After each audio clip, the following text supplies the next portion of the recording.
lutut yang gemetar itu bukan disebabkan oleh rasa takut, nah, tapi lebih kemana? Ini merupakan adanya proses homeostatis ya dalam tubuh kita untuk membuang sebenarnya itu energi yang berlebih.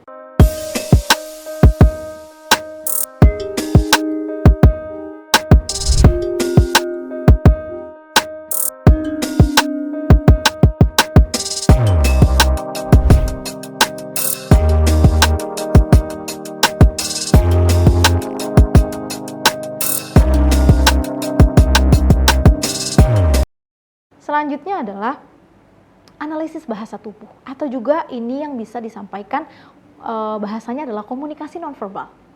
Ya, nah di dalam komunikasi nonverbal ini atau gerakan tubuh begitu ya, ini dilakukan pembicara pada saat melakukan presentasi bisnis, termasuk ya salah satu yang nonverbal saya katakan. Nah, gerakan-gerakan yang sering dilakukan oleh pembicara dalam presentasi bisnis ini ada beberapa, dan nanti bisa disimak lah ya ketika memang kalian memperhatikan pembicara melakukan sebuah presentasi.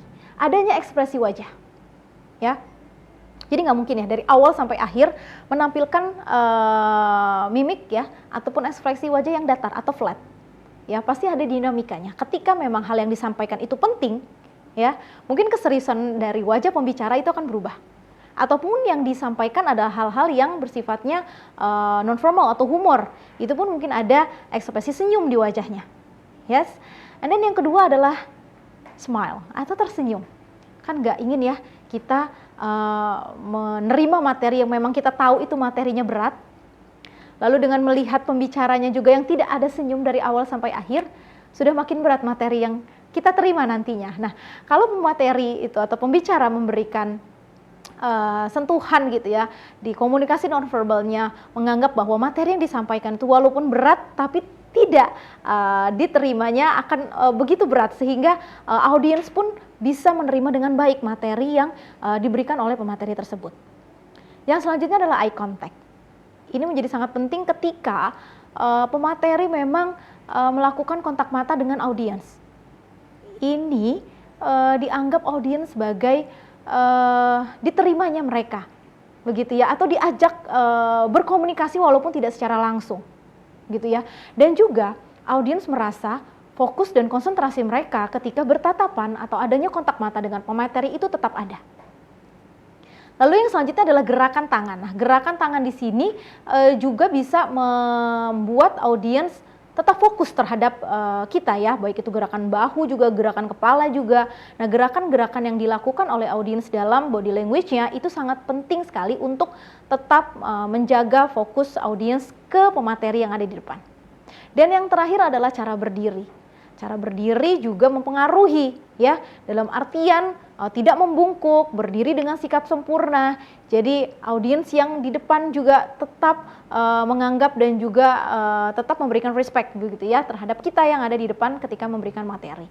Serta adanya movement ya, dalam artian tidak stabil atau tidak stay di satu tempat, tapi bisa adanya movement ke kiri ataupun ke kanan atau bahkan ke depan menghampiri audiens begitu ya. Jadi audiens tetap merasa mereka dianggap gitu ya dan hadir. Jadi tidak hanya materi saja yang disampaikan tapi tanpa memperhatikan apa yang sebenarnya dibutuhkan oleh audiens yang ada di depan.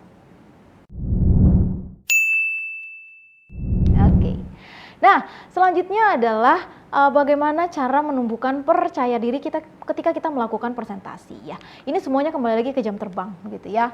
Dan juga perbaikan-perbaikan daripada pengalaman yang sudah pernah kalian lakukan daripada presentasi-presentasi yang sebelumnya pernah kalian lakukan. Nah, jadi ketidakpercayaan pembicara terhadap presentasi bisnis ini biasanya tuh diekspresikan dalam berbagai perilaku ya.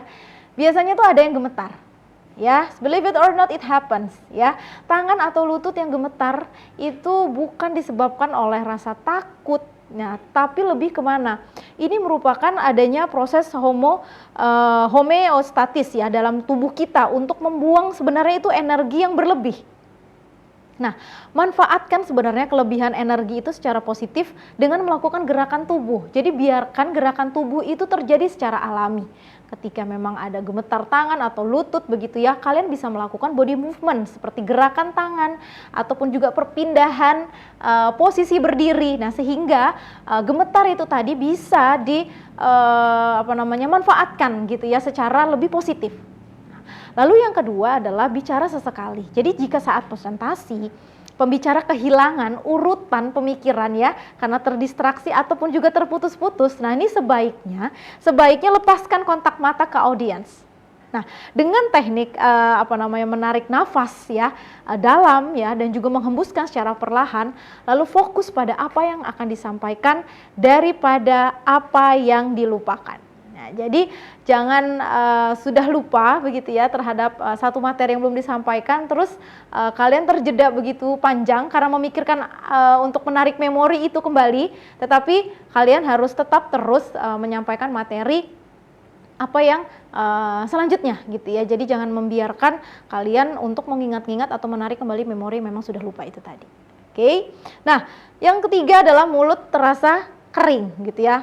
Nah, tenggorokan juga ya. Nah ini jika pada saat penyajian, nah itu makanya biasanya disediakan ya gelas ya yang berisikan air minum. Nah itu kalian boleh take a break for a while untuk apa? Untuk minum, begitu ya. Dan audiens itu pasti akan paham gitu ya. Apalagi kalau memang yang disampaikan materinya itu padat dan juga banyak. Oke. Nah. Seorang ahli komunikasi ya, yaitu Peter Arsbender ini menguraikan bagaimana seorang pembicara itu dapat mengembangkan rasa percaya dirinya. Nah, yang pertama adalah saat diperkenalkan, ini apalagi misalnya diperkenalkan oleh MC ataupun juga moderator gitu ya, tersenyum, dia juga pandang sekilas ke seluruh audiens, jadi jangan menunduk malu. Ya, being proud of yourself karena kalian berdiri di sana dipercaya untuk menyampaikan materi kepada audiens yang duduk yang akan menunggu gitu ya, ilmu apa atau sharing ilmu apa gitu ya yang akan kalian sampaikan. Nah, itu jadi bisa membangun ini ya kepercayaan diri kalian. Lalu yang kedua adalah mulainya dengan perlahan dengan punggung dan juga dagu yang tegak. Jadi jangan membungkuk gitu ya. Posisi berdiri yang saya katakan tadi. Nah, lalu membuka presentasi dengan sesuatu yang serius. Jadi jangan jokes dulu, karena apa? Karena kalau dengan serius yang sudah kalian sampaikan, audiens benar-benar akan sudah fokus terhadap kalian dan tidak menganggap remeh dan juga sudah ada respect yang muncul. Oke? Nah, yang keempat adalah menyadari bahwa kalian memiliki kendali yang lebih besar terhadap materi yang akan kalian sampaikan dibandingkan dengan audiens. Jadi jangan kalian merasa underestimate bahwa wah ini materi yang saya sampaikan audiens saya nanti akan lebih tahu. Big no. Kalianlah yang lebih tahu terhadap materi yang kalian sampaikan. Ya. Lalu yang kelima adalah menggunakan pakaian terbaik kalian. Nah, ini juga bisa memunculkan percaya diri kalian. Begitu ya, dengan menggunakan pakaian yang memang benar-benar sesuai dengan karakter dan juga materi yang dibawakan. Ya. Nah, yang terakhir, don't forget untuk selalu menghiasi wajah dengan senyuman, karena ini bisa membangkitkan percaya diri yang panjang gitu ya, dan juga audiens juga akan merasa nyaman terhadap kalian dan juga merasa masuk gitu ya apa gitu yang materi yang kalian sampaikan pada hari itu. Nah, kita masuk di yang terakhir ya, yaitu kesimpulan. Jadi bahwa presentasi bisnis ini merupakan bagian integral ya dari setiap aktivitas bisnis. Mengapa? Karena seorang pembicara yang melakukan presentasi di hadapan audiensnya tentu mempunyai tujuan, ya, tujuan tertentu yang mau dicapai. Sehingga untuk melaksanakan hal tersebut diperlukan kesiapan mental, ya, kesiapan mental dan juga pemahaman mendalam terhadap materi yang mau disampaikan, alat yang digunakan, serta pemahaman yang baik terhadap siapa audiens yang akan mendengarkan materi tersebut. Ya, jadi seperti itu. Mudah-mudahan Setelah ini di materi disampaikan, kita akan melakukan praktek presentasi bisnis di kelas ya. Saya akan nanti membagi beberapa kelompok dengan perusahaan yang sudah saya bagi pula ya. Nanti teman-teman akan melakukan presentasi bisnis sesuai dengan perusahaan yang sudah dibagi. Begitu ya. Terima kasih sekali sudah menyaksikan video pembelajaran kali ini. Mudah-mudahan dapat bermanfaat begitu ya. Sampai bertemu di video pembelajaran selanjutnya dan jangan lupa untuk berikan like dan juga subscribe pada video pembelajaran saya di hari ini. Saya tutup. Wassalamualaikum warahmatullahi wabarakatuh.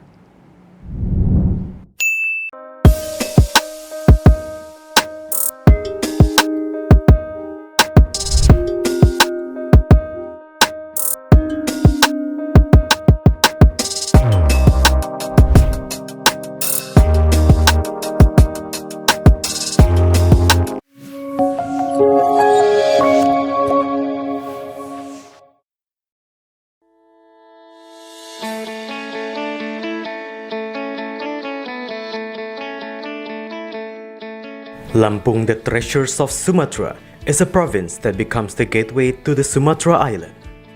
Lampung has 2 municipalities and 13 districts, consisting of 234 sub-districts. The province, with an area of 35,587 km squares, owns millions of extraordinary natural beauty.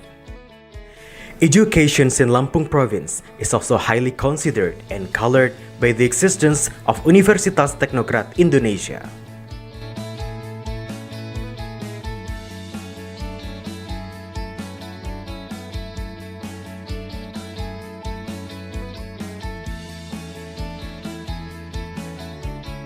Universitas Teknokrat Indonesia has 3 faculties and 12 study programs.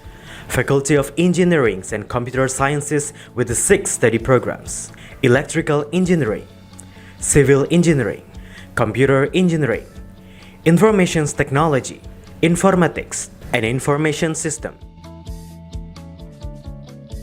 Faculty of Economics and Business with 2 study programs: Management and Accounting. Faculty of Arts and Educations with 4 study programs: English Literature, Mathematics Education, English Educations, and Physical Education. Universitas Teknokrat Indonesia believes that education is the key to the advancements of a nation. Universitas Teknokrat Indonesia commits to produce and develop future leaders through the education of quality characters.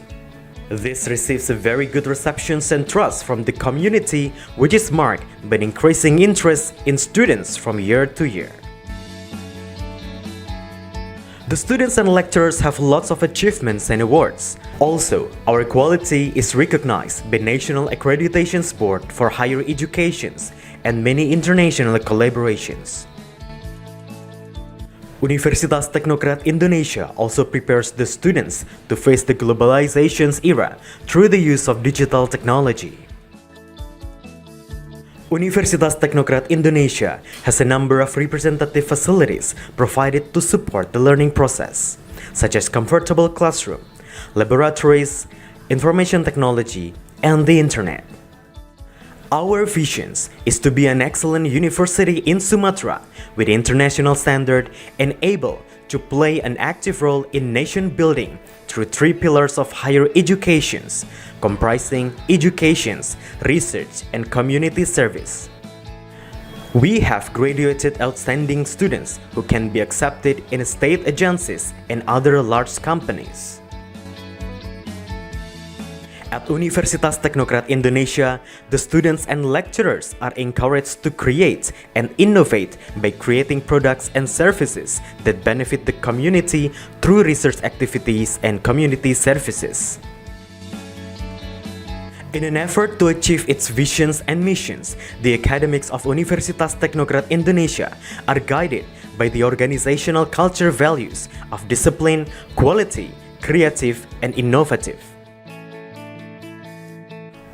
To support the quality of learning processes, we have very complete and sophisticated facilities, including digital-based smart classroom, hotspot in campus area, sport facilities, auditorium, and students' hall. Come and be a part of us, the Campus of Champion, Universitas Teknokrat Indonesia.